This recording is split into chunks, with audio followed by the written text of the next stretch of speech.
안녕하십니까? 네, 안녕하세요. 예의 바른 방송. 네네. 자, 아까도 잠깐 얘기했지만 그 하일드 지표 토요일 날 새벽에 아침에 보내주신 거. 네. 그러나 반가운 마음도 들었지만 제가 안 믿었다는 거. 네, 그런데요. 컴퓨터가 갑자기 다운이 돼 버렸습니다. 이거 봐. 불길해, 징조가. 자, 제가 키시는 동안. 네. 지금 어쨌든 나스닥 금요일 날 네.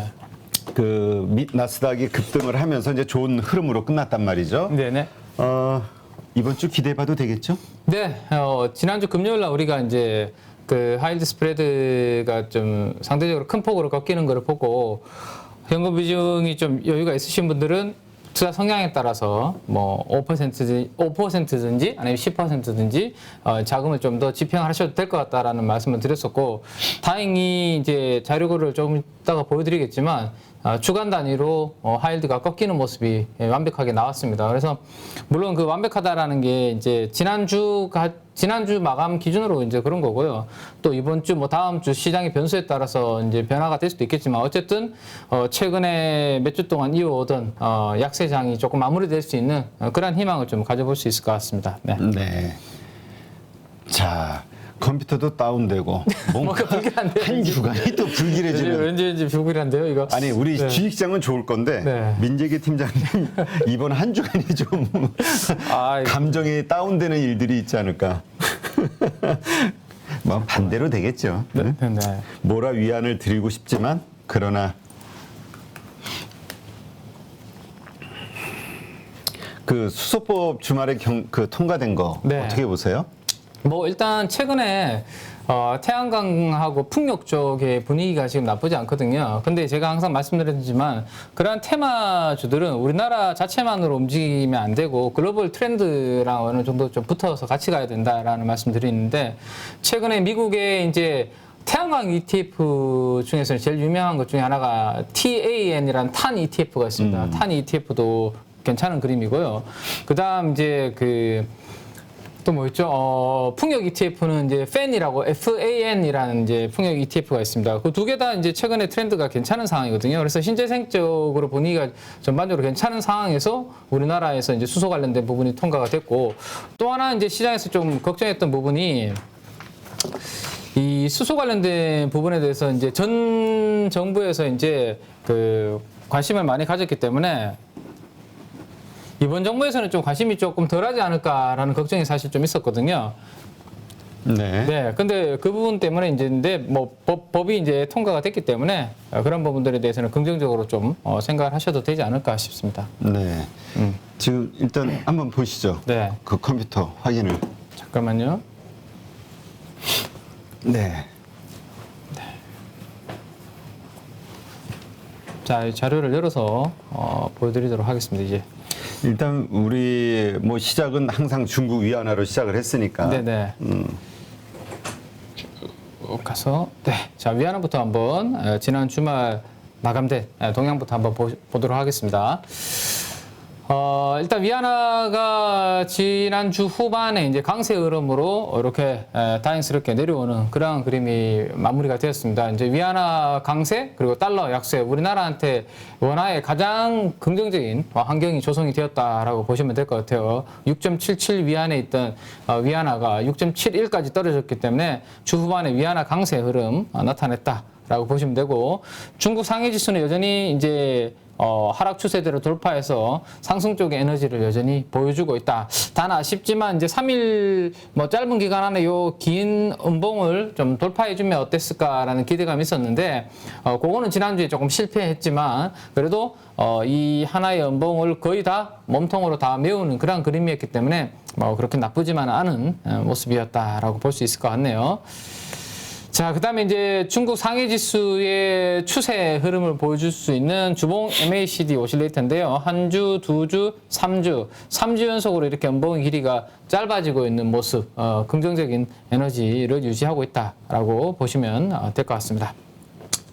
자, 최근에는 이제 중국은 이렇게 안정을 찾고 있는 사이에 미국 쪽이 이제 상당히 우리의 시장에 관심인데, 3일 연속으로 이제 미국 증시가 긍정적인 흐름을 만들어주고 지난주 말에 끝났다. 라는 거 체크를 하시면 될 것 같고요.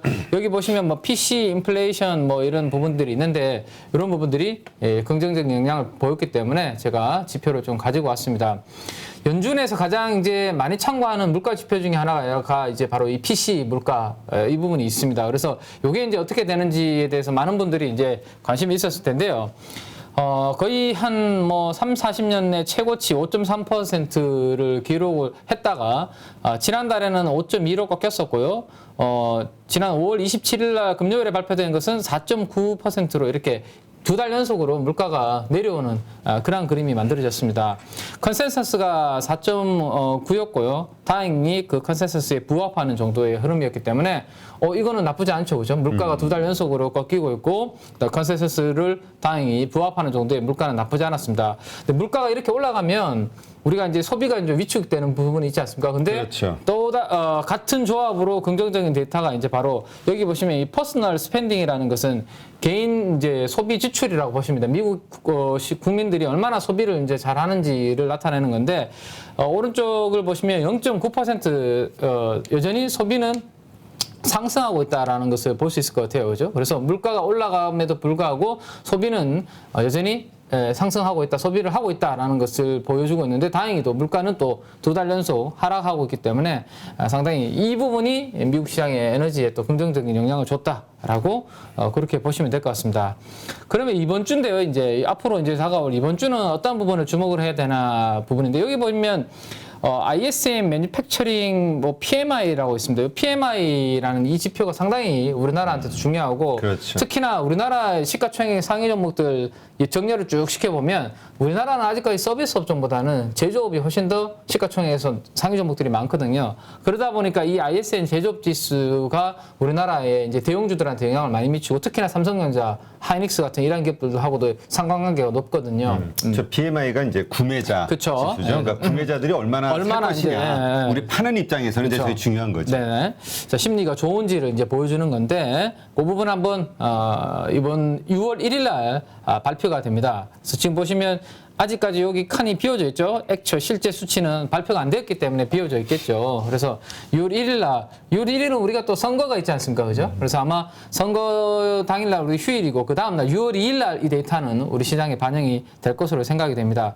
자, 지금 보시면 이 PMI, 제조업 PMI 지수가 이렇게 꺾이는 거 보이시죠? 네. 요거 때문에 지금 우리나라 대형주 제조업들이 전반적으로 지금 안 좋은 그림이다라고 보시면 되는데, 요게 이제 바닥을 찍고 턴을 하는 그런 좀 변곡점을 만들어줄지 또 아니면 추가 하락을 할지 그런 부분이 이번 주에 가장 관전 포인트가 되지 않을까라는 생각 참고로 좀 알아두시면 좋을 것 같습니다. 또 주 후반에 제가 발표되면 또 업데이트를 해드리도록 그렇게 하겠습니다. 자, 그다음에 이제 금리 쪽, 국채 금리 쪽 동향을 한번 살펴보도록 하겠습니다. 최근에 뭐 국채 금리 쪽은 제가 특별한 뭐 움직임 없다라는 말씀을 자주 드리고 있고요. 지난 주에도 보시면 2.5% 아래에서 그냥 왔다 갔다 하는 2년물 국채 금리는 변동성 크게 움직이지 않는 그런 모습을 마감을 했습니다.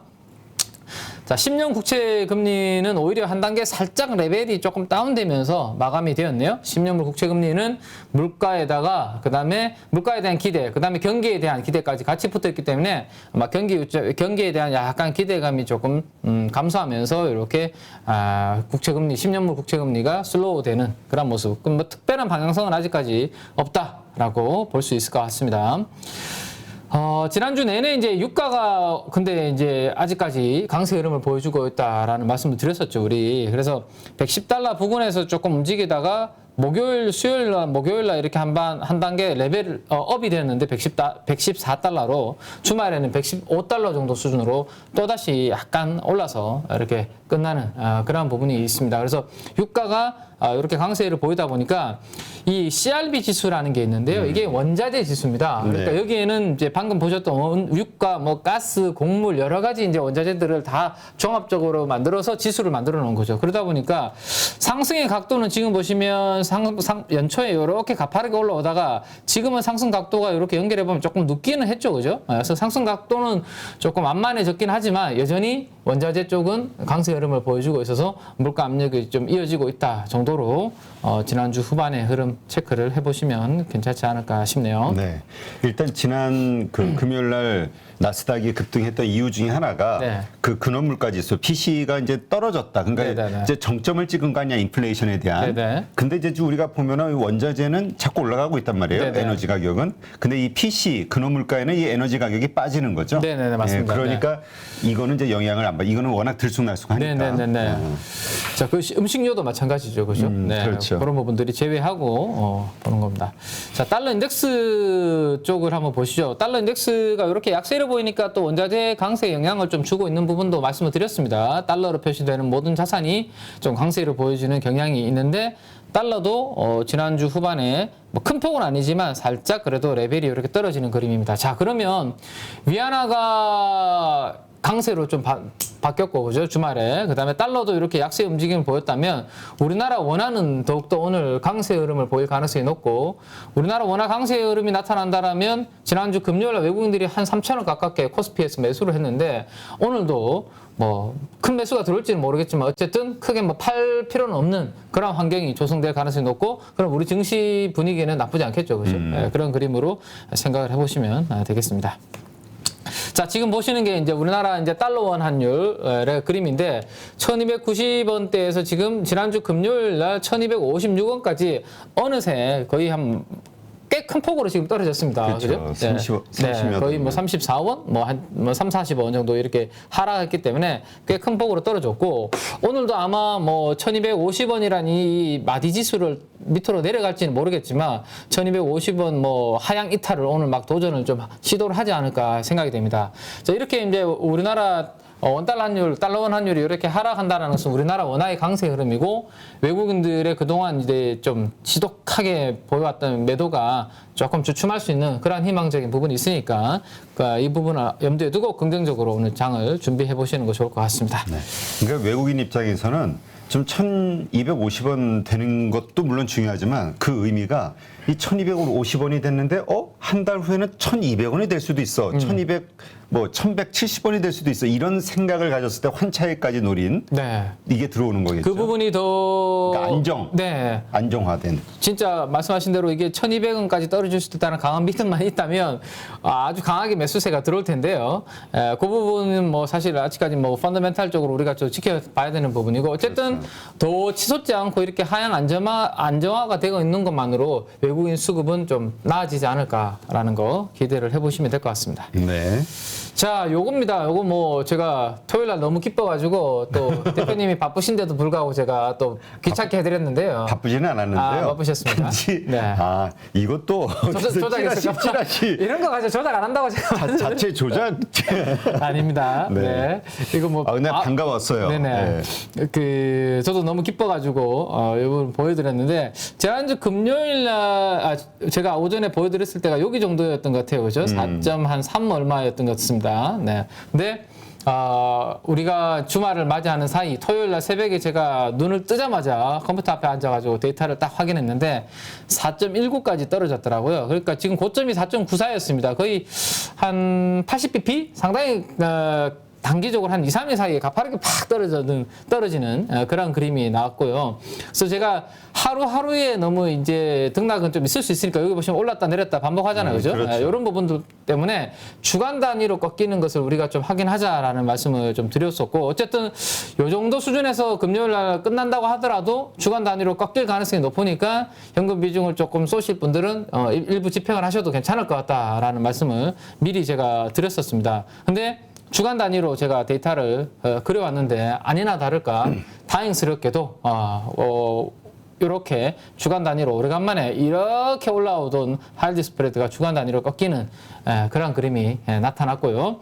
거기에 화답을 하듯이 제일 오른쪽에 보실까요? 제가 그려놓은 건데, 자, 하일드 스프레드가 이렇게 확 꺾이는 게 보이시죠? 짙은 색 그림. 네. 나스닥 지수입니다. 나스닥이 바닥에서 이렇게 펑 튀는 거 보이시죠? 그래서 이게 우리가 미리 목요일인가요? 금요일 날 같이 뭐 혹시나 못 보신 분들을 위해서 공유를 했었죠. 이렇게 데칼코마니처럼 딱 반대로 움직이니까 하일드 꺾이면 나스닥 튀고 나스닥 뛰면 뭐 증시, 글로벌 증시 전반적으로 긍정적인 흐름이 될 거다라는 거 우리 공부를 했기 때문에 우리 815 가족분들은 아마 어떤 투자자보다 잘 아마 현명하게 지금 잘 대응을 하셨지 않았을까 생각을 해봅니다.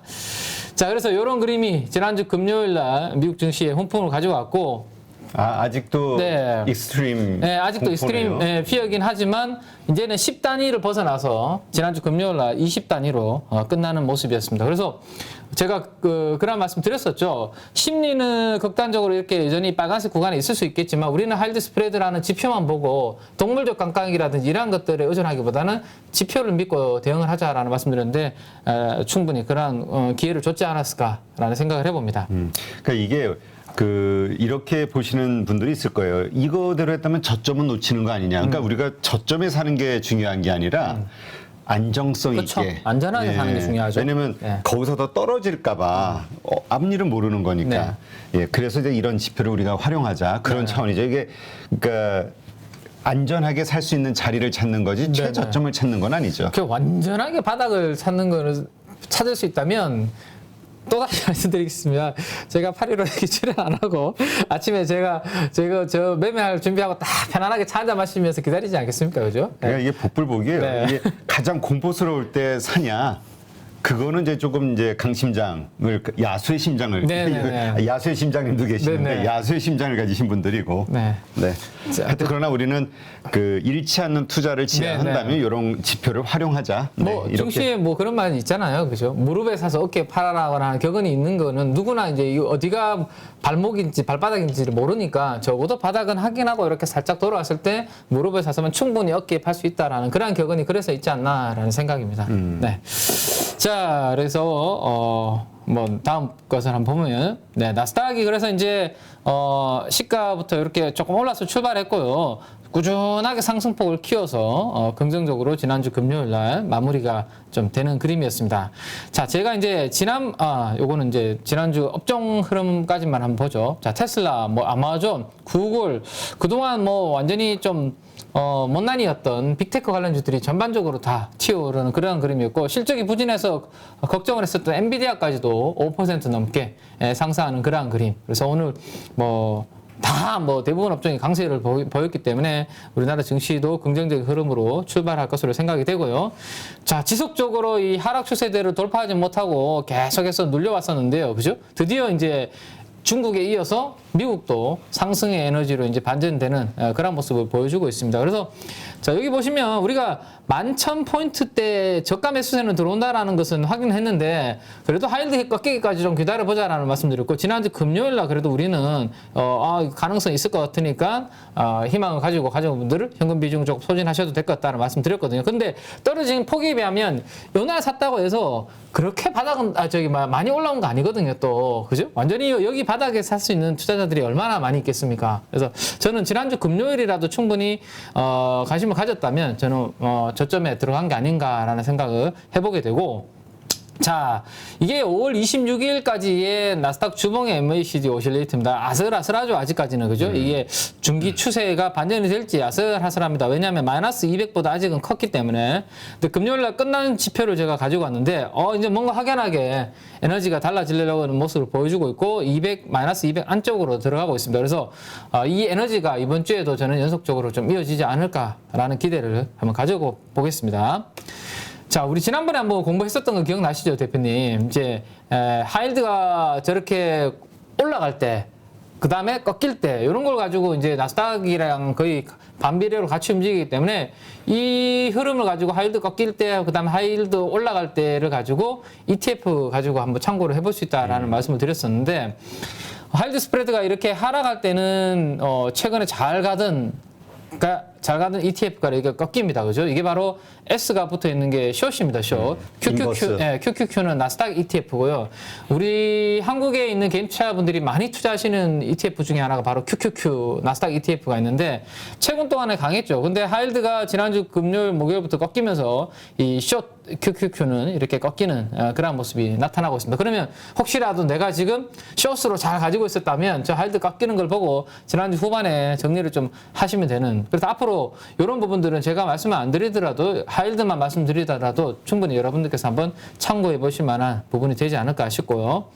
자, 이게 한 배짜리 QQQ죠. 한 배짜리 QQQ 나스닥 ETF입니다. 그게 이제 마찬가지로 나스닥 일봉 차트와 마찬가지로 이렇게 21선 위로 하락 추세대 위로 올라오는 그러한 그림이 만들어지고 있습니다. 자, 여기에서 진짜 이제 야수의 심장을 가지신 분이라면 이 한 배짜리를 하시기보다는 하이힐드가 딱 꺾이는 걸 보고 많이 빠졌으니까 요거 야 짧게 내가 할 것 같으면 굳이 한 배보다는 세 배가 낫지 않을까라는 생각을 하실 수도 있어요. 아니 근데 이 상품을 네. 그 투자한 한국 투자자가 정말 많대. 우리가 많으시죠. 한 방이 있는 거야. 네네. 그러니까 그 대신 이제 지금 하락장에서 그래서 손실이 너무 그렇죠. 커가지고. 그래서 언제 하는지가 중요한 거죠. 그렇죠. 네. 반등 이렇게 돌았을 때 네. 해야 되는데. 그러니까 우리 815 가족분들은 앞으로 이 타이밍을 제가 어떻게 잡는지를 계속 말씀을 드리고 여러분들도 학습을 계속 하고 계시기 때문에 그냥 계속 이게 3배짜리 나스닥 ETF를 계속 사는 게 아니라 딱 이렇게 뭔가 변곡점 있을 때 딱 들어갔다가 먹고 나오는 이런 스타일. 그때 우리 815 가족분 한 분이 말씀하셨죠. 이렇게 2배, 3배짜리 ETF는 시간과의 싸움을 하면 할수록 점점 불리해지는 부분이 있기 때문에 추세가 딱 만들어진다고 했을 때 그때 짧게 들어갔다가 먹고 나와야 되지. 이거를 추세가 없는 이런 박스권에서 2배짜리, 3배짜리 했다가는 이게 이제 오히려 먹을 수 있는 부분이 없어지거든요. 비용도 많이 들어가기 때문에. 그래서 이런 비추세가 아니라 추세가 이렇게 딱 만들어질 때 짧게 보시면 되고, 지난주에 요게 3% 당연히 올랐겠죠. 나스닥이 3% 올랐으니까. 근데 이 TQQ는 지난주에 9.3%가 올랐습니다. 그러니까 혹시라도 내가 야수의 심장을 가지고 있다면 이런 뭔가 하이힐드 스프레드에서 변곡점이 딱 나왔을 때 짧게 치고 빠질 때는 이걸 가지고 한번 해보실 필요가 있는데 제가 적극적으로 아무 투자 성향이 있는 분들한테 다 하시라는 말씀이 아니고 본인이 야수의 심장이라는 판단이 되면 이런 변곡점일 때 이런 ETF도 있다라는 거 기억을 하시면 좋을 것 같네요. 네. 그리고 많은 이 시장이 오랜 경험을 가지신 분, 자기가 리스크 적의 반대로 플러스 9.3이 아니라 마이너스 9.3이 될 수도 있다는 그렇죠. 그러한 생각으로 네. 그래서 동물적 감각으로 하지 마시고 지표를 딱 정해놓고 그 지표에 따라서 여러분들께서 아니면 미리 하기 전에 학습을 한번 해보시는 거 좋아요. 그죠? 한 몇 달이고. 안 하면 안 될까요? 아니요. 우리 QQQ 그냥 1배짜리로 편안하게 갑시다. 왜 자꾸 투기를 조장입니까? 이게 조장이라고 또 표현하시니까 그런데 우리 815 가족분들 중에서도 저는 투자 성향이 아마 다양하시지 않을까 싶어서 이런 것도 있고 이런 것도 있다라고 저는 알려드리는 거지 절대로 조장 아니니까 오해 없으셨으면 좋겠습니다. 네. 네. 아니 아까 우리 민 팀장님 컴퓨터가 다운된 거에 이어서 내 의자가 부서졌어요. 뭐가 철이 뭔가 나사가 하나 빠지는 소리가 뭐가 나서 나타나는데 빠졌어. 이게 아마 그러니까. 키맨 이게 뭐냐면 TQQ를 조심해라. 이 하늘의 뜻. 우리 파이로 가족분들, 푸하 가족분들. 네. 저는 좀 다르게 느꼈는데요. 키맨을 건드리지 말라. 이런 신호를 저는 받아들였는데. 그래? 그래. 그럼 조심해야겠네. 알겠습니다. 네. 자, 그래서 이제 오늘 내일이 지나면 이제 우리 푸르른 또 5월이 마무리가 되고 이제 6월로 이제 들어가죠. 그래서 6월달 일정은 우리 가족 여러분들 이렇게 쭉 한번 체크해 보시기 바랍니다. 저도 이제 6월달 이러한 다양한 이벤트를 가지고 앞으로 우리 가족 여러분들한테 이야기 드릴 텐데 어쨌든 6월 초에 중국 락다운 해제가 이제 시작이 되고 누리호 2차 발사 뭐 이런 부분들이 있고 또 임상종양학회 바이오 관련된 부분 FMC 이런 내용들이 있으니까요. 굵직굵직한 부분들은 꼭 잘 체크를 해두시고 6월도 성공 투자하시기 바랍니다. 자, 그러면 이제 지난주 금요일 날 분위기 한번 봐야 될 것 같습니다. 지난주 금요일 날 기관 외국인들의 업종별로 매수 강도 상위 업종들을 한번 볼 텐데요. 일단 공통된 업종들 위주로만 한번 먼저 보도록 하겠습니다. 네. 자, 호텔 레저 쪽 이제 바이오로 이제 뭐 여행 그다음에 여름 휴가 시즌이 이제 다가오는데 저도 한번 2년 코로나가 시작된 게 2020년이니까 2020년, 21년, 네, 한 2년, 3년 저희 회사에서도 이제 뭐 여름 학예 휴양 뭐 이런 분들이 있는데 못 갔었거든요. 근데 올해는 직원들이 많이 기대를 하고 있는 것 같아요. 회사에서 이제 학예 휴양 풀어주지 않을까라는 그런 기대감 많이 있는데 호텔 레저 쪽으로 기관 외국인들이 쌍끌이 업종으로 매수가 좀 들어왔다라고 보시면 되고요. 리오프닝이네요. 네, 리오프닝인데 그 뒤에 이제 제가 바로 뒤에 어떤 그러면 레저 업종에서 어떤 종목으로 들어왔는지 수급은 데이터를 가져왔으니까 한번 보여드리도록 하겠습니다. 자, 유가, 가스, 에너지가 가격이 계속 올라가고 있다는 말씀드리고 있는데 역시 에너지 업종 쪽으로 그래서 수급이 강하게 들어오고 있는 모습이고요.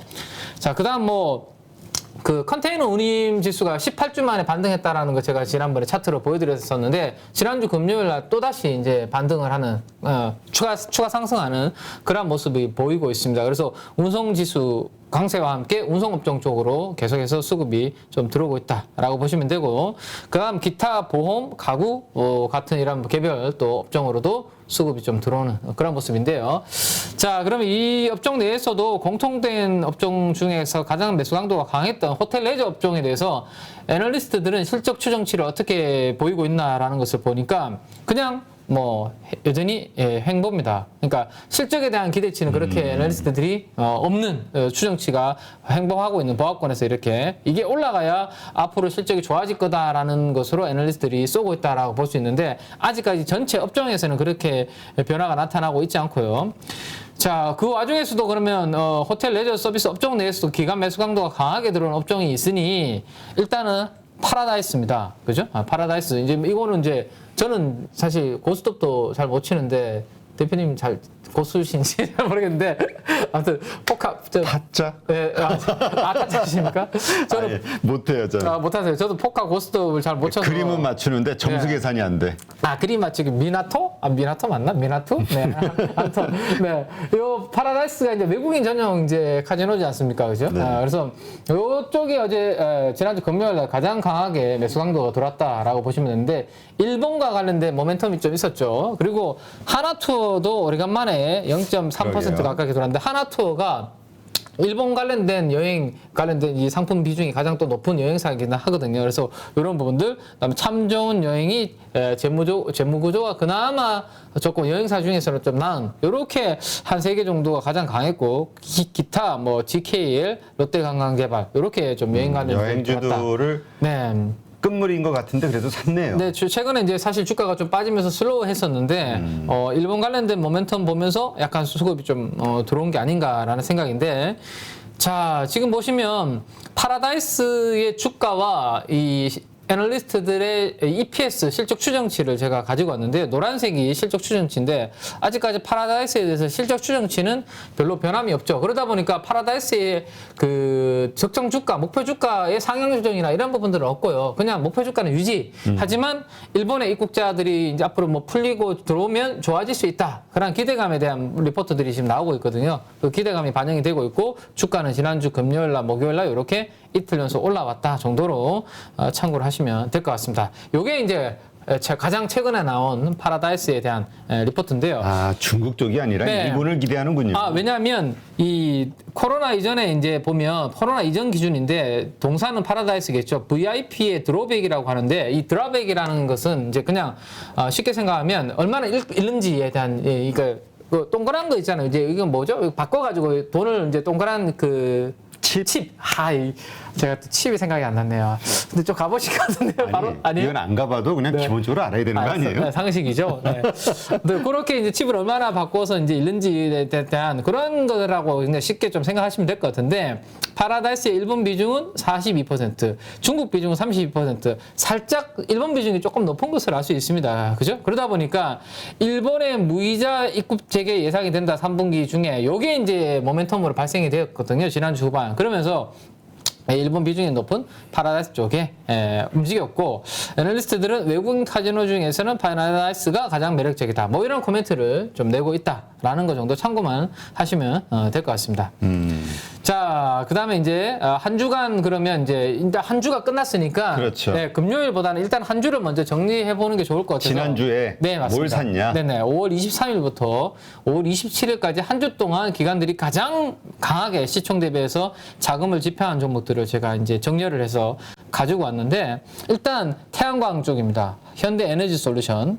태양광이 지난주 내내 뭐 강세를 보였는데 현대에너지솔루션은 시총의 거의 3.6%면 뭐 그냥 한마디로 매집을 했다라고 보시면 돼요. 그러네. 기관들이 그냥 여기에 그냥 베팅을 했다라고 보시면 되고 같은 종목이 OCI죠. 한 방향으로 지난주에 같이 움직였죠. 그다음에 우리 통신업종 그 증설한 대구에 증설한 이스페타시스 이야기도 했었고 그다음에 아프리카 TV가 인터넷 업종 중에서는 주가 많이 빠져있기 때문에 한번 트레이딩 해볼 만한 그런 구간이다라는 공부를 했었고 그다음에 이제 조선 기자재 쪽에서는 한국 카본에 대해서 우리가 긍정적으로 진짜 오래가네요. 한국 카본은 지금 한 3주째 얘기 듣는 거 같은데. 네네, 한국 카본에 대해서 주가는 아직까지 이렇게 갇혀 있는 모습인데 박스권 하단부에서 기관들이 다시 조금 수급이 들어오는 그런 모습이고요. 자, 독특한 거는 IT 부품, 특히나 스마트폰 부품은 저는 이제 보지 말자라는 말씀드렸고 그 중에서도 폴더블 폰만 보자라고 말씀드렸는데 역시 기관들은 폴더블 폰 부품주만 공략을 하지 스마트폰 나머지 부품주들은 차익 실현하는 그런 모습입니다. 이따가 보겠지만 그 다음에 뭐 DDR5. 자, 우리가 계속 공부했던 쪽으로 거의 기관 투자가들도 수급이 들어오고 있고 태광, 뭐 성광밴드, 그 다음에 세아제강 이렇게 피팅 강관 이쪽이라고 보시면 될 것 같아요. 그래서 한 주 동안 기관들이 집중한 쪽은 여전히 우리가 그래도 좋게 보고 공부를 계속하고 업데이트를 하는 쪽으로 집중이 되었다라고 보시면 될 것 같고 마지막에 여기 덕산아이메탈이라는 종목이 있는데요. 요거는 제가 뒤에 자료를 몇 페이지 가지고 왔으니까 공부를 좀 하도록 하겠습니다. 자, 산 종목들도 있었으니까 그러면 한 주 동안 기관들이 의미 있게 판 종목들도 한번 그렇죠. 보시죠. 흐름을 이제 이번 주에 우리가 좀 예상해 볼 수 있는 거니까. 네네. 자, 지금 보시면 나무기술, 현대 모백스, 무백스, 이런 종목들인데, 이런 종목들은 조금 낯서시죠? 그죠? 시총이 좀 작은 그러네요. 종목들 있고. 그 다음에 SGC 에너지 요거 기억나시죠? 한전과 반대의 움직임 포지션이 나타날 가능성이 높다라고 말씀드렸는데, 역시 기관 투자가들 이 시총의 2%를 빨리 정리를 하는 그런 모습입니다.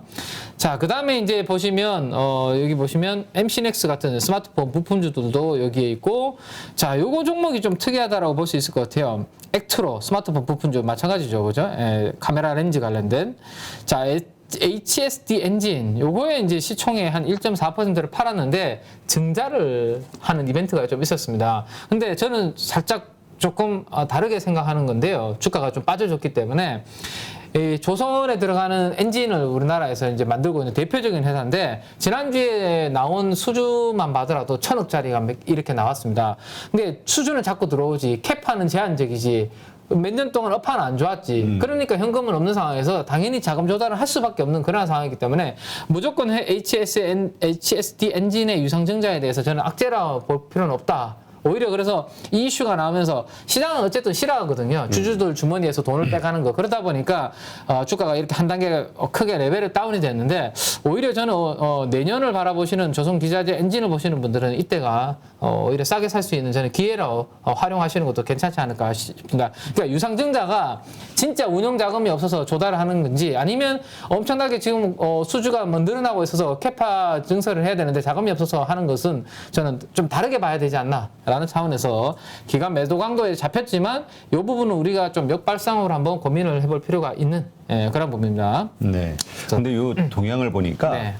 지난주에 이제 좋았던 거 많이 샀고 이제 사실은 많이 판 게 이제 화학 쪽이잖아요. 네네네. 근데 이제 아까 그 우리 박현상 차장도 그렇고 이제 그동안 소외받았던 화학 업종들에 대해서 한번 이제 그 기대를 가져봐도 되지 않을까 이런 네네네. 이야기들이 나왔단 말이죠. 네네. 그러니까 이 매도했던 기관들이 저 네. 화학 섹터 네. 어떻게 움직이는지 오늘 그 기관의 동향을 좀 보면은 내일 우리가 좀 지표를 보면은 어느 정도 좀 감이 오겠네요. 네네. 저는 화학에 대해서 우리 가족 여러분들한테 지난주에 드렸던 이야기는 6월 1일이 중국의 락다운 이제 해제되는 날이거든요. 이 시점으로. 네. 그래서 저는 화학주들 중에서도 뭐 2차 전지라든지 이런 뭐 태양광 관련된 이런 기업들이 화학주로 분류되어 있는 기업들 말고 우리가 전통적으로 알고 있는 롯데케미칼이라든지 금원석유라든지 이러한 기업들이 이제는 이러한 부분들이 해제가 되면 공장이 이제 돌아가면서 우리의 이제 중간 소재를 이제는 더욱더 빨아갈 수 있기 때문에 이제는 이제 최악의 국면을 지나갈 수 있다라는 말씀을 드렸는데요.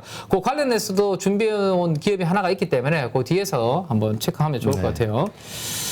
자, 그래서 이렇게 한 주 동안의 흐름을 봤고, 지금부터는 이제 지난주 금요일입니다. 가장 최근에 기관들이 관심을 가졌던 쪽을 한번 볼 텐데요.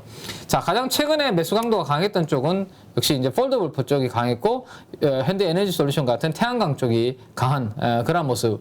그 다음에 이제 그 덕산화 메탈은 제가 좀 뒤에 말씀드릴 거고, 방금 우리 화학 이야기를 했는데, 요거 DL이라는 회사가 있습니다. DL. 예, 요거에 이제 제가 뒤에서 말씀드린 화학 관련된 회사거든요. 요런 기업들에 대해서 기관 투자가들은 지금 좀, 금요일 날 조금 담았다라고 그렇게 한번 보시면 될 것 같습니다. 그 다음에 이제 우리 손 FNG라고 하는데 이게 돼지 관련된 부분인데 지난주 금요일 날 돼지 관련해서 좀 안 좋은 또 뉴스가 좀 나왔었죠. 그래서 그런 부분들 때문에 가격 관련해서 강세, 기대감 뭐 일부 좀 들어오는 모습인데 시간이 되면 그 부분은 제가 자료는 넣어놨기 때문에 시간 되면 한번 살펴보고 안 그러면 뭐 다음에 한번 보도록 그렇게 할게요. 자, 사모펀드 쪽을 한번 보시면 사모펀드는 여전히 태양광 쪽으로 금요일에도 집중을 했습니다. 그래서 연속으로 상승을 했기 때문에 월요일에도 오늘 바로 양봉으로 이어갈지 아니면 오늘은 조금 숨고르게 할지 그 부분은 뭐 지켜봐야 되겠지만 제가 봤을 때 한 번쯤 여기 숨고르게 할 만한 타이밍이고 쉬어가도 저는 나쁘지 않을 것 같습니다. 너무 강하면 부러지기 마련이죠. 그렇죠. 네, 그래서 지난주 한 주 내내 강했고 특히나 OCI 뭐 현대에너지 솔루션 목요일 금요일 날 너무 셌었기 때문에 이번 주 초반에는 살짝 좀 쉬어가도 되지 않을까라는 생각 해봅니다. 그러니까 아까 우리 6월 1일 기점으로 화학주 이제까지 소외받던 화학주가 오른다고 하면 네네. 이제까지 강했던 것들도 약해질 수 있다 이런 얘기를 했잖아요. 네네네. 그러니까 이런 것들 신재생 관련주들은 이제 조금 네네. 주의를 조금 해보자. 네. 자, 뭐, 그러니까 가지고 계신 분들은 팔아시려는 이야기가 아니라 살려고 하는 분들이 너무 양봉에 따라붙을 필요는 없다라는 그런 이야기입니다. 자, 그다음 한국카본, 하인텍 뭐 이런 본행제 쪽, 조선 본행제 쪽, 그다음에 파라다이스, 항공과 같은 이런 리오프닝, DL 뭐 이런 쪽으로 사업펀들은 좀 집중을 하고 있고 지난주에 공부했던 우리 반도체 그 원자 현미경 관련된 종목 있죠, 파크 시스템즈. 이 종목이 여전히 상업펀드에 관심이 들어오고 있고 지지대 딱 만들어 놓고 긍정적인 모습으로 금요일 날 마무리되었기 때문에 이번 주에도 저는 파크 시스템즈의 기대는 계속 이어서 가져가 보셔도 괜찮을 것 같습니다. 그 파크 시스템즈에 대해서 지난번에 좀 집중 분석을 했는데 네네네. 간단하게 요약으로 네. 왜 원자 현미경이 왜 여기에 모멘텀이 있냐, 어떤 네. 모멘텀? 자, 우리가 이제 그 반도체를 붓으로 그리면 회로가 엄청나게 굵게 이렇게 그려지겠죠, 그죠? 근데 지금은 붓으로 그리는 게 아니라 샤프심으로 그려서 엄청나게 미세하게 이렇게 되는 시대입니다, 그죠? 그러면 뭔가 반도체 칩 회로에서 뭔가 뭐 예를 들어서 이슈가 있는지 문제가 생겼는지를 보려면 그냥 현미경보다는 당연히 더 성능이 높은 원자 현미경으로 봐야 되는 시대가 올 거고 그러다 거기에서 이 회사가 이 장비 업체로서 전방 산업 고객들한테 삼성전자 하이닉스 쪽으로 들어간다. 뭐 그렇게 쉽게 이해를 하시면 될 것 같습니다. 네, 알겠습니다. 자, 연기금 쪽 그 흐름을 한번 보시면 역시 뭐 연기금도 KH바텍, 파인테크닉스, 그러니까 폴더블 쪽을 아주 강하게 샀다라는 것을 보시면 될 것 같고요. 그다음에 대한해운과 같은 이런 종목들 해운주 쪽으로도 수급이 좀 이어지고 있는 그런 모습 정도로 정리를 해드리겠습니다. 자, 그 공무원 연금 이창훈 전 단장님, 네네네. 자금운용단 CIO 하셨던 그분하고 얘기하면서 이제 물어봤더니 기관 동향 가운데서 연기금 보지 말라고 그러더라고요. 별 의미 없다. 네. 본인이 직접 거기 계시니까 아마 또 예전에 하셨으니까 또 그렇죠. 아마 그런 말씀 하시는 것 같은데 근데 우리도 그래요. 저희도 지금 뭐 제가 몸담고 있는 회사에 대해서 혹시나 저한테 질문을 보시면 최악입니다. 아니 그러니까 사장님이 소고기 회식을 안 해주지. 꼭 우리 회사 그러니까 그런 게 그러니까 아니라 다시 기회를 줄게. 타사 대비해서는 괜찮아. 다른 증권사 대비해서는 경쟁력이 있는 것 같다. 뭐 그렇게 말씀드려도 되나요? 네, 사장님 네. 제가 대신 사과드리겠습니다. 어쨌든 본인이 뭐 몸담고 계시거나 본인이 이렇게 하고 있는 부분들에 맞아요. 대해서 왜냐면 네. 그 우리가 보통은 숲을 보는데 그 나무 가까이서 보면은 네. 거기에는 벌레도 있고 썩고 뭐 이건 다 보이니까. 사장님 위로가 되셨는지 모르겠네요. 네. 네. 자, 투신 쪽 쪽의 흐름을 보시면, 네, 투신도 이 덕산 하이메탈이라는 종목을 뭐 꾸준하게 같은 기관들이 지난주 금요일에 같이 담은 것을 확인해 보실 수 있을 것 같고요. 그다음에 마니커 같은 종목, 이렇게 닭고기 관련주들을 오히려 투시는 돼지고기보다 닭고기 쪽 또 같이 우리 스톤 FNG하고 공략을 하고 있네요. 이게 대체제 쪽 성격이 있잖아요, 그죠? 돼지고기 가격이 너무 비싸지면 뭐 내가 돼지고기 못 사 먹으면 소고기 사 먹겠지, 아니, 소고기 아니면 뭐 닭고기 사 먹겠지, 뭐 이렇게 되니까요. 자, 그런 관점으로 보시면 될 것 같고, 외국인 매수 강도를 보시면 여기에서는 뭐 여전히 이쪽도 모멘텀 플레이를 많이 하죠. 우리 손 뭐 동우 팜투 테이블, 팜 스토리, 다 하림, 다 육계, 뭐 또 닭, 뭐 이런 종목들 다 여기에 들어가 있다라고 보시면 되고요. 그다음 무림 PMP라는 종목이 있는데 최근에 이제 그 펄프 가격들이 강세를 보여주고 있거든요. 유가하고 펄프 가격이 좀 연동되는 성격이 있습니다. 그러다 보니까 우리나라에서 펄프 쪽을 유일하게 하고 있는 무림 PMP 쪽 수급 좀 들어오는 그런 모습 정도. 그다음에 S에너지라고 좀 있는데 이건 태양광 관련주입니다. 그래서 외국인들은 덩치 큰 태양광 쪽보다는 오히려 좀 시가총액이 작은 쪽으로 태양광 쪽으로 모멘텀 플레이 좀 하고 있다 정도로 정리하고 매도 쪽 한번 보면 되겠습니다. 사모펀드. 네, 자 사모펀드 쪽의 매도 쪽 움직임을 한번 쭉 한번 보시면 뭐 시총의 큰 종목들이 뭐 그렇게 많이 큰 종목들을 보이지 않고 개별 종목들 정도 일부 종목들을 보입니다. 이 LT 베큐음은 반도체 쪽에 들어가는 진공 펌프 쪽을 만드는 기업인데요. LT 베큐음 0.3% 정도 비중으로 이렇게 좀 비중을 좀 줄이는 그런 모습이 좀 특징적이고, 그 다음에 뭐 나머지는 0.1% 정도로 비중 조절이라서 그렇게 의미를 볼 필요는 없을 것 같습니다. 자, 연기금 쪽 보시면 코리아 서키트 쪽이 계속 안 좋아요. 제가 지난번에 반도체 기판 내에서도 상대적으로 좀 불리한 쪽이 코리아 서키트라는 말씀 드렸는데 HDI라는 기판을 하고 있는데 이게 주력으로 많이 하는 게 스마트폰 쪽에 들어가는 기판이거든요. 근데 지금 스마트폰이 여파이 안 좋다 보니까 다른 기판 관련주들보다는 이 코리아 서키트가 상대적으로 좀 불리할 수밖에 없는 그런 부분들의 설명을 드렸는데 계속해서 기관들이 이 코리아 서키트의 비중은 줄여나가는, 그러니까 일반 부품 쪽과 관련해서는 네네네, 맞습니다. 좀 비중을 줄이는 그런 모습이 좀 나타나고 있다라는 거 참고를 좀 하시면 좋겠습니다. 자, 투신 쪽 움직임을 한번 보면요. 투신 쪽 지난번에 우리 대한제당 잠깐 이야기했었는데 대한제당 뭐 살짝 비우는 모습, 그다음에 이런 스마트폰 관련된 부품주들 조금 비중을 좀 줄이는 그런 모습입니다. 투신 매도 강도는 그 정도로 한번 보도록 하죠. 자, 지금부터는 이제 이번 주, 그 다음에 오늘 우리 가족 여러분들이 이제 한번 관심 가져볼 만한 쪽들을 이제 준비를 해서 수급 관련된 종목들과 연결을 해서 저 보여드릴 텐데, 제가 덕산하이메탈 이야기 우리 수급 잡힌 것들을 봤습니다. 그래서 네. 뒤에 제가 자료를 준비해뒀다 라는 말씀 드렸는데, 덕산하이메탈이 이 우주항공 관련된 방산 관련주라고는 아마 모르시는 분들이 잘 많으실 것 같아요. 그래서 연결해서 설명을 한번 드려볼게요. 자, 일단 6월 15일 날 누리호 2차 발사가 예정이 되어 있기 때문에 이제 6월 달입니다. 앞으로 거래일수로 따지면 한 2주 정도가 남아있을 것 같아서 지금이 이제 가장 활발하게 에너지가 충만해질 수 있는 그런 시기다 정도 한번 생각해 보시고, 이 우주항공 관련 종목들은 발사되기 직전에 여러분들 좀 정리하시는 걸로 제가 말씀드리고 있습니다. 계속. 자, 이게 이제 누리호 개발에 참여한 주요 산업체 현황인데 이렇게 많습니다. 상장사들부터 비롯해서 비상장사들까지 해서 엄청나게 많거든요. 근데 그 중에서도 눈에 띄는 종목 하나 제가 말씀드리면, 우리가 잘 아는 하나 에어로스페이스, 뭐 한국항공우주는 당연히 있고요. 여기 보시면 위성항법 관련된 주요 회사가 있는데, 여기 보시면 덕산 넵코스라는 종목 보이시죠?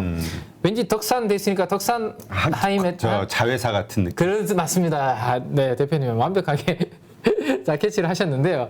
이 덕산 네코스가 덕산 하이메탈의 자회사로 한 약 60% 정도 지분을 보유하고 있다라고 보시면 될 거고, 이 누리호의 위성 항법 관련의 부분에 같이 참여를 하고 있다 정도 참고를 하시면 될 것 같고요. 그 다음에 우리 피팅 관련주라고 공부를 많이 하는 하이로 코리아도 여기에 이렇게 좀 들어가 있는 모습 나오죠. 엔진 관련해서도 들어오고, 그죠? 그래서 하이로 코리아는 피팅 외에도 이렇게 좀 이런 신성장 관련된 부분도 좀 하고 있는 기업이다 정도 보시면 되고, 자 이렇게 발사체, 발사대까지 쭉 나와 있는 그림도 있는데요. 여기서도 여러분들 한번 이미지 한번 보시기 바랍니다. 어떤 관련주가 있는지, 그리고 상장된 기업들은 또 누가 있는지 한번 보시면 좋겠고, 자 여기 보시면 여기도 있죠. 유도 제어 전자 쪽에 보시면 덕산 넵코어스라는 종목이 있습니다. 그래서 오늘은 덕산 넵코어스 관련해서, 덕산 하이메탈 관련해서 한번 공부를 같이 한번 해보도록 하겠습니다. 자, 덕산 넵코어스라는 종목을 조회를 네이버에서 딱 하시면요, 이렇게 딱 기본 정보가 나옵니다. 중소기업이고요. 자, 업종은 유인 항공기, 항공우주선 및 보조장치 제조업을 하고 있다 라고 나와 있습니다. 그래서 홈페이지를 딱 들어가 보시면 이러한 이제 위성 항법 관련된 솔루션을 하고 있다라는 이미지들이 몇 가지가 이렇게 나오거든요. 그래서 관심 있으신 분들은 또 홈페이지 가서 이미지까지 보시면 훨씬 더 좀 기업 공부하시는데 도움이 되실 것 같고요. 자, 그러면 자회사로 가지고 있는 덕산 넵코어스는 이러한 이제 우주 항공, 그 다음에 요즘 방산 관련주들 잘 가고 있거든요. 네. 방산 쪽 에서도 같이 지금 하고 있거든요. 그래서 무기 관련된 위성 항법도 같이 하고 있기 때문에 보시면 되는데, 어쨌든 이제 자회사는 모멘텀이 있는 거 알겠어요. 근데 이제 본업이 좋아야 될 거 아닙니까? 그렇죠. 본업이 좋아야 되는데, 본업이 좋은 것은 뭐 당연한 겁니다. 패키징 기판, 반도체 기판 쪽 우리 좋은 거 공부 많이 했잖아요. 그죠? 제가 방석 이야기 해드렸는데, 일반적인 우리가 PCB 기판을 반도체 칩을 바로 이렇게 붙일 수 없기 때문에 중간에 반도체 기판이라는 것을 하나, 방석을 하나 이렇게 깔아야 된다라는 말씀 드렸고, 그 중간을 이어주는 것이 뭐다? 솔더볼이다라고 말씀드렸습니다. 그 동그란 거 보이시죠? 동그란 거. 이 솔더볼을 만드는 기업이 바로 덕산 하이메탈입니다. 그러니까 반도체 패키징 기판 쪽이 좋으니까 거기에 들어가는 이 솔더볼 소재도 당연히 업황이 좋겠죠. 그래서 1분기 실적도 잘 나온 거고요. 그래서 본업은 좋다라는 거 생각을 하시고, 본업 플러스 그러면 자회사 이 덕산 넵코어스가 우주항공 방산 쪽에 있기 때문에 거기에 관련된 모멘텀이 이번 주에 좀 만들어줄 수 있지 않을까라는 생각 한번 해보시면 될 것 같아요. 자, 그래서 제가 이제 일봉 차트를 한번 가지고 와봤는데요. 이 종목도 마찬가지네요. 이제 한번 보세요, 여러분들. 이 초록색 선이 제가 200일 이동평균선이라고 말씀드렸고, 이 200일 이동평균선은 그 회사의 업황, 그 산업의 시황을 보여준다라고 말씀드렸는데, 그 시황이 성장하고 있는데 시장의 매크로 관련된 이슈로 가격 조정이 만들어졌을 때 거의 200일선 전후가 저점이 될 가능성이 높다라는 것을 늘 공부를 우리 같이 하고 있는데, 이번에도 지난번에도 마찬가지였고 3월달, 이번 4월달, 5월달에도 역시 200일선에서 딱 가격 조정 마무리하고 지금 올라오고 있거든요. 그래서 이번 주 다음 주까지 우주 항공 방산 관련된 모멘텀이 극대화되면 덕산 넵코어스를 가지고 있는 덕산 하이메탈을 시장에서 혹시라도 주목을 하게 된다면 지난번 전고점이 있는 한 10,000원대 정도까지는 업사이드가 한번 가볍게 한번 나오지 않을까라는 아이디어로 기관 투자가들이 지금 플레이를 하고 있다라는 생각이 드니까요. 그 부분 참고해서 보시면 될 것 같고, 그 위로 보면 더 볼 수는 없을까라는 생각을 해볼 수 있는데,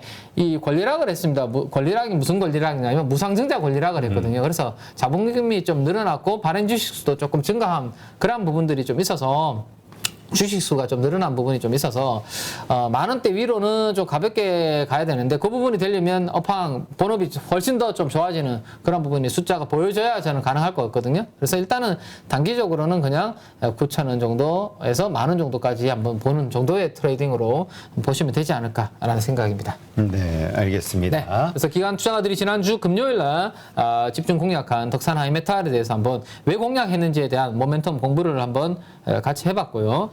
자, 그 다음에 이제 조금 전에 우리 대표님께서 화학 이야기를 하셨습니다. 공교롭게도 또 제가 근데 그 전에 네네. 그 50억 만들기 박진서님이 이런 질문을 주셨어요. 네네. 방산주하고 우주 항공주 그동안 이제 계속 테마를 형성해 왔는데 네네.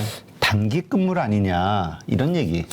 방산은 제가 늘 강조를 드리지만 저는 이거 중기적인 트렌드로 보는 게 맞을 것 같거든요. 방산은. 중기로? 네, 방산은 지금 이제 막 그 수출이 요거 하나 말씀드릴까요? 지금 좀 장기전으로 약간 러시아 우크라이나가 좀 길어지는 상황이잖아요. 그렇죠. 근데 이게 오히려 길어지면 방산 쪽한테는 오히려 더 좋습니다. 왜냐하면 이게 마무리가 돼야 거기에서 뭐 무기 소진이 안 돼서 오히려 안 좋을 수 있는데, 거기서 길어지면 길어질수록 무기 같은 것들은 계속 소진이 될 거고, 그러니까 미사일 하나 쏘면요, 수천만 원에 그냥 하나가 공중에서 하나 날아간다라고 보시면 됩니다. 그러면 이제 그만큼의 또 무기를 또 채워 넣어야 되겠죠. 그 길어지면 길어질수록 계속해서 그런 이슈는 제가 봤을 때는 길어질 수 있을 것 같고, 우리나라 방산주들한테는 수출 모멘텀은 더욱더 이어질 가능성이 높기 때문에 저는 오히려 이 방산은 단기로 보기보다는 중기 쪽으로 길게 보시는 건 맞을 것 같고요. 단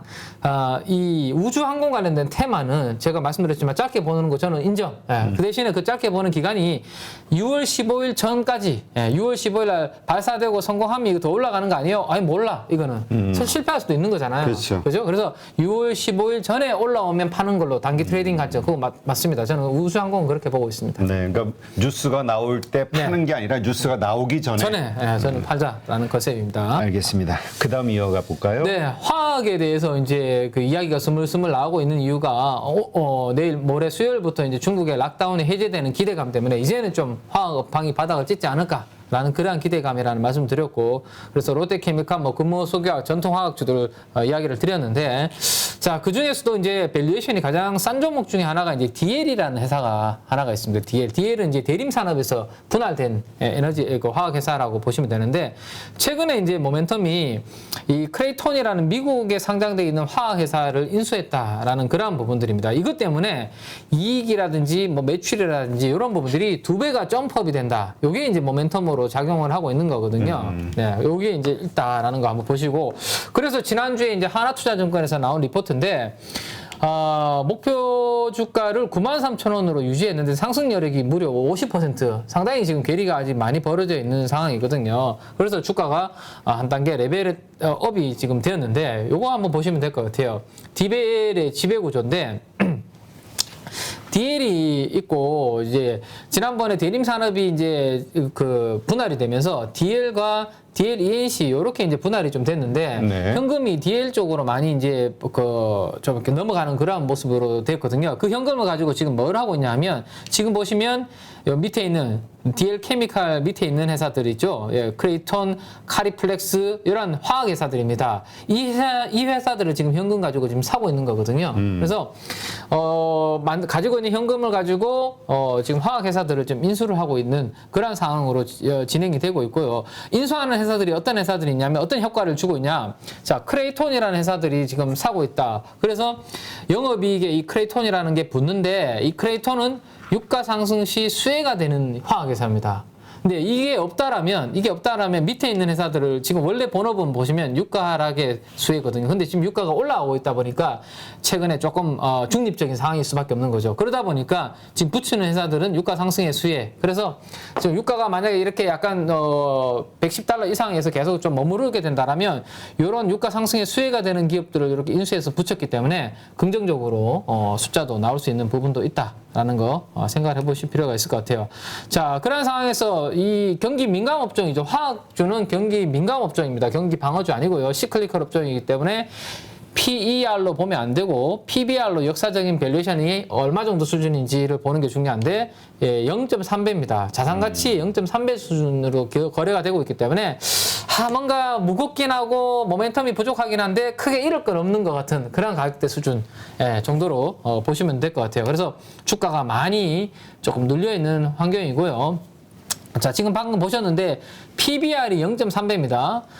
제가 NCC, 그러니까 나프타 크래커 설비, 그러니까 나프타를 분해해서 에틸렌을 뽑아내는 대표적인 기업들을 이렇게 가지고 왔는데, 그 중에서도 DL은 이익 기준으로도 밸류에이션이 롯데케미칼, 대한유화에 비해서 3분의 1 정도밖에 안 되죠. 그래서 뭐 이익 기준으로 또 봐서도 싸고 자산 기준으로 봐서도 상당히 밸류에이션은 싸다. 뭐 그런 관점으로 DL은 여러분들께서 한번 공부해 보실 만한 기업이다라고 말씀드릴 수 있습니다. 근데 이게 보니까 DL 2019년도 매출에 이게 100억, 1000억, 조죠. 네. 1조 6,600억, 2020년 1조 5,600억, 2021년 2조 3,850억, 2022년 예상이 5조. 성장이 있네요. 더블로 가네. 네네. 방금 성장을 시키는 이유 중에 하나가 제가 말씀드렸죠. 돈을 가지고 있는 M&A. 회사로 붙이기 때문에 매출과 이익 단위 점프업을 이렇게 하는 거죠. 그래서 성장을 하는데 워낙 아무도 관심 없는 섹터고. 그렇죠. 네. 화학 쪽에 누가 관심이 있겠죠. 네, 지금 경기 시클릭 업종, 그다음에 중국도 락다운도 있었고, 근데 그 부분이 살짝 이제 풀릴 수 있는 부분이기 때문에 요 방금 말씀드렸던 부분들을 기준으로 한번 딜은 지켜보시는 것도 한번 공부를 해보시는 것도 좋을 거 위치다. 싸다. 플러스 지주. 네네. 그런 부분도 있고요. 네. 자, 그래서 화학 쪽에서는 그게 전통 사학 쪽에서는 DA를 좀 주목을 하시면 될 것 같고, 자, 그다음에 OCI 지난번에 우리 공부했었고요. PBR로 이렇게 싸다라는 거 공부했었는데, 최근에 이제 OCI 말고 그 밑에 단 셀 모듈 쪽도 지금 움직이고 있습니다. 그래서 그 데이터를 제가 삼성증권에서 주말에 나온 데이터를 가지고 왔는데 한번 보시죠. 자, 폴리실리콘 가격이 이제 원래는 괜찮았습니다. 그죠? 그리고 근데 그 폴리실리콘 가격이 오르다 보니까 그 밑에 단의 애들이 정가를 잘 못하면서 안 좋았거든요. 근데 최근에 보시면 모듈 셀 쪽도 5월달 들어와서 지금 가격이 지금 올라오고 있는 그런 모습을 보여주고 있습니다. 그래서 태양광 관련된 밸류 체인들 전반적으로 업황 괜찮은 상황이고요. 저 밸류에이션 보시면 여전히 OCI는 이익 기준으로 4.5배, 하나솔루션 10배 정도 수준을 기록을 하고 있고요. 에너지솔루션은 11배 정도 수준입니다. 자, 그래서 이 두 종목은 밸류에이션이 상당히 비싸죠. 비싸다라고 보기보다는 완전히 싼 상황은 아니죠.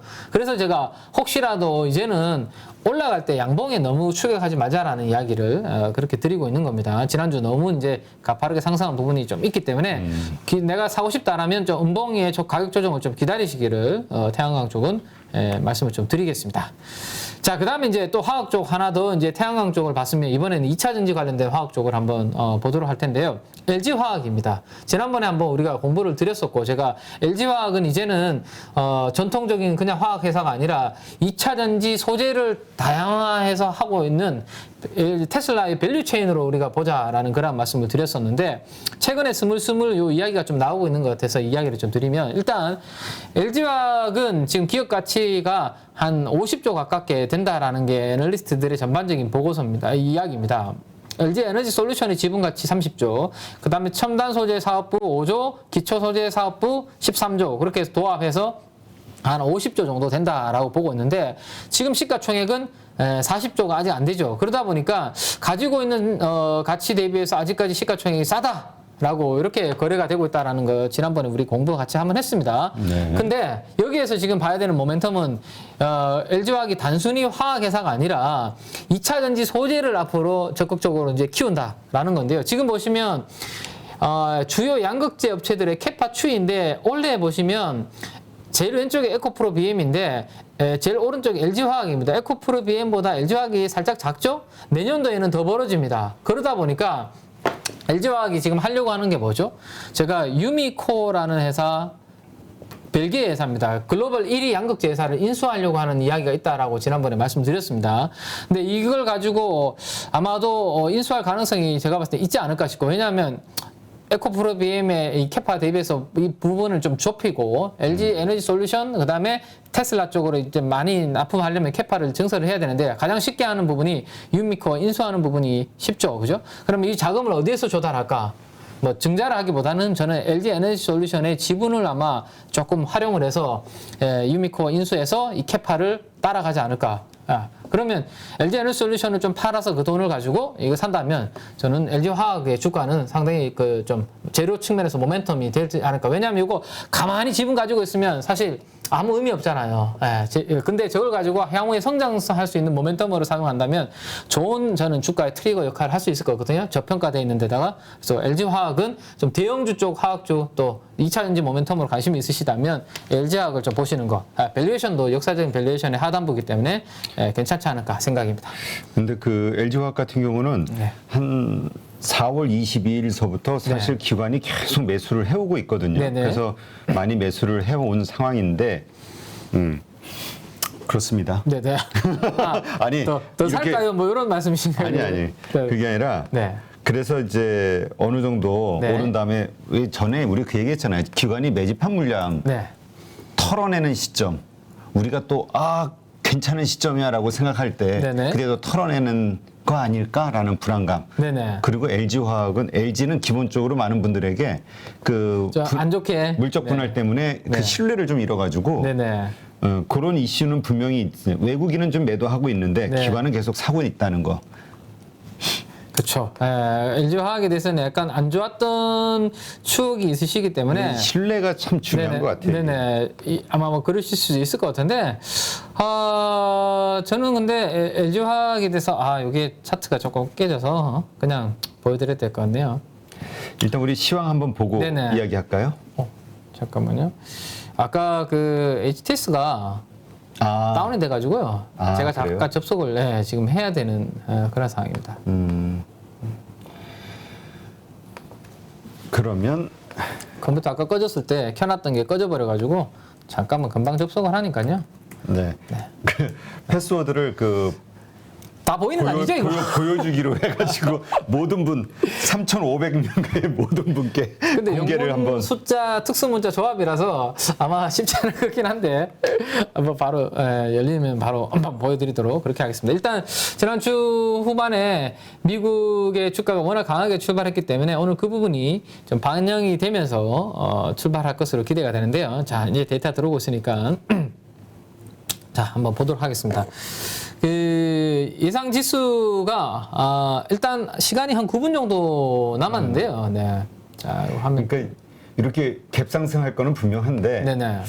이럴 때 어떻게 해야 될 것이냐. 매수매도 자, 일단 코스피는 0.95% 정도 갭 상승할 것으로 생각이 되고 있고, 코스닥은 0.78% 상승할 것으로 지금 나오고 있습니다. 그래서 우리 반도체 관련된 기업들 대표적인 종목들만 한번 보면 삼성전자가 일단 1.5% 정도 미국의 반도체 쪽이 전반적으로 괜찮았으니까요. 그 다음에 지난주 하이닉스 때문에 많은 분들이 걱정하셨고 우리가 공부를 같이 했었는데 너무 걱정하시지 말자 공부를 했었는데 하이닉스도 10만 8천 원 정도, 1.5%, 8% 정도 이렇게 강세 출발하는 걸로 지금 나오고 있습니다.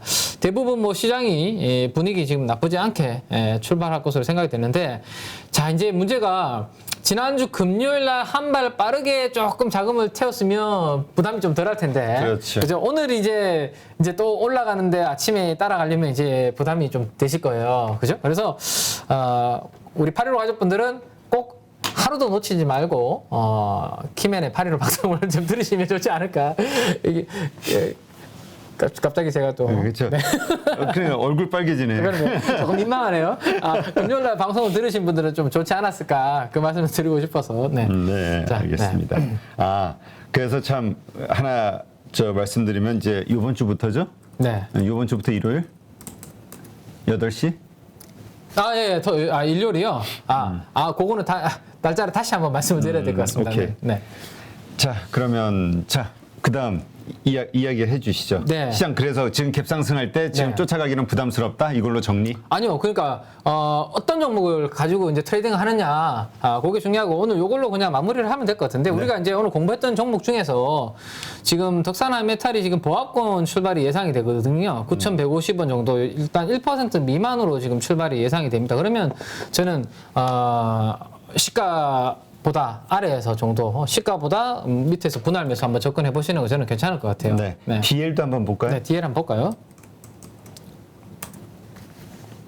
네, DL도 마찬가지네요. DL도 지금 왜냐하면 이 두 종목이 보시면 지난주 금요일날 양봉이 좀 크잖아, 그죠? 아마 지난주에 좀 상승폭이 컸던 종목들은 오늘 조정이 좀 내일 아침에 시가보다는 약간 밀리는 그림이 나올 수 있거든요. 그래서 그런 그림이 나올 때가 오히려 가족 여러분들께서 또 분할로 접근해볼 만한 타이밍이 되지 않을까 싶어요. 가능하면 빠질 때 오르는 주식 쫓아가지 그렇죠. 말자. 예, 시가보다 막 올라가는 종목 따라가시기보다는 시가 대비해서 조금 밀릴 때 오히려 좀 타점을 낮게 한번 잡아보시면 좋지 않을까 싶습니다. 네. 자, 그럼 우리 개별 종목 다시 한번 해볼까요? 네, 여기서 한번 짧게 한번 몇 가지만 더 말씀을 드리면 자, 요거는 패스하고요. 자, 요거 한번 이제 말씀드리면 대지 아까 우리 잠깐 이야기했고 외국인들이라든지 일부 기관 투자가들이 이제 대지 관련주들, 사료 관련주들 플레이를 하고 있는데 일단 이러한 이슈가 만들어지면 당연히 이제 대지가 도살이 되고 그러면 공급이 줄어들고 그러면 이제 수요는 유지되는데 공급이 줄어드니까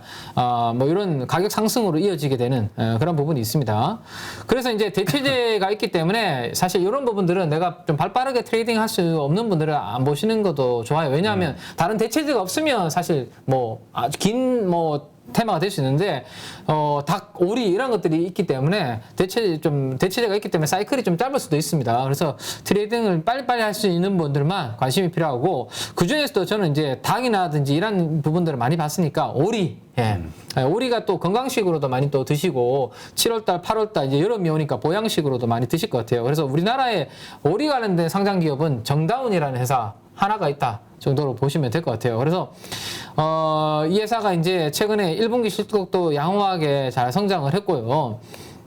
그다음에 이제 그 HMR 같은 이런 부분들로 좀 많이 지금 나가고 있거든요. 간편식의 오리가. 그래서 그런 부분들이 있고 훈제 오리 쪽도 잘 나가고 있다라는 그 부분 보시면 됩니다. 그래서 도매 가격이 짙은색 까만색인데요. 도매 가격과 주가가 같은 추이를 그리고 있는데 최근에 도매 가격과 이 정다운의 주가가 좀 괴리가 벌어져 있죠. 그래서 이런 부분들이 계절성 모멘텀 있는 요 구간 6월달, 7월달에 좀 좁히는 그림이 나올 수 있다. 근데 대지 관련된 저 모멘텀도 나왔기 때문에 혹시나 뭐 이런 부분들 발빠른 트레이딩이 가능하신 부분들은 정다운 한번 체크해 보시면 될 것 같고요. 개별 종목 중에서는 이건 많은 분들이 좀 재미없어 생각하시는 분들이 있는데 이거 하나 말씀드리면 물가가 오름에도 불구하고 지금 역대 최대 추경한다는 이야기가 나오고 있습니다. 현금 많이 푼다. 그러면 물가 쉽게 안 잡힐 것 같아요. 그래서 요즘 점심시간에 저도 직원들한테 이렇게 뭐 같이 밥 먹고 뭐 이렇게 비용이 많이 들어가거든요. 커피도 비싸고. 그래서 여의도에 이게 풍경인데 여의도에서는 밥 먹고 커피 먹는 게 일상화되어 있는데 한 사람이 그 같이 밥 먹는 사람들 점심 쏘고 커피까지 쏘기는 상당히 부담이 있을 거예요. 그렇죠. 점점. 네.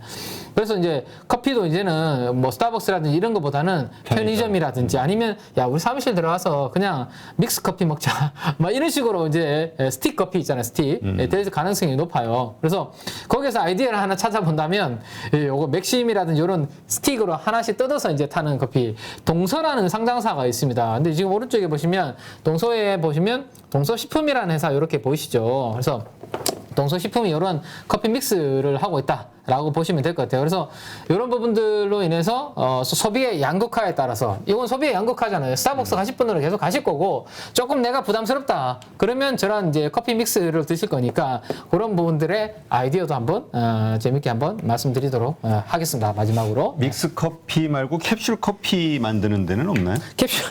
캡슐 커피는 저도 그 우리 기계식으로 뭐죠? 저도 저희 집에 있는 제 와이프가 먹기는 먹는데 제가 커피를 안 먹다 보니까 사실 그 부분에 대해서는 어디서 만드는지는 제가 관심이 좀 없는데 한번 체크는 좀 해봐야 될 것 같네요. 네. 네. 근데 그게 하나당 단가는 요 믹스 커피 스틱보다는 훨씬 비싼 걸로 저는 알고 있거든요. 그래서 보통 한 800원, 네네. 800원대 정도 네네. 이렇게 하는데 800원 커피 한 잔 800원 그냥 그렇죠. 마실 수 있죠.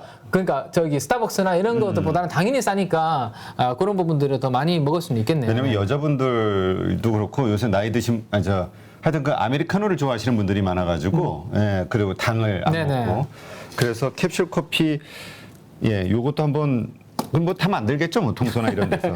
제가 커피 쪽은 뭐 제가 마시질 않다 보니까 관심이 없는데 네. 제가 그러면 커피를 좀 마시면서 관심을 한번 커피 안 마셔도 그거는 좀.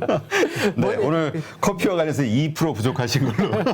주식하는 사람들은 다 해봐야 된다는. 맞아. 그러니까 이게 지론이라서. 우리 투자할 때 자기의 관심사, 자기가 좋아하고 이런 거에 대해서 많이 하니까 이런 데서 투자의 아이디어를 찾으시는 것도 괜찮을 것 같아요. 네네네네. 네, 알겠습니다. 오늘 또 좋은 인사이트 함께해 주신 우리 김앤 민재기 팀장님 수고 많으셨습니다. 감사합니다. 네. 누구나 1시간 안에 200개 종목에서 좋은 종목을 고를 수 있는 그런 능력을 배양할 수 있도록 제가 도와드리려고 그렇게 하고 있습니다.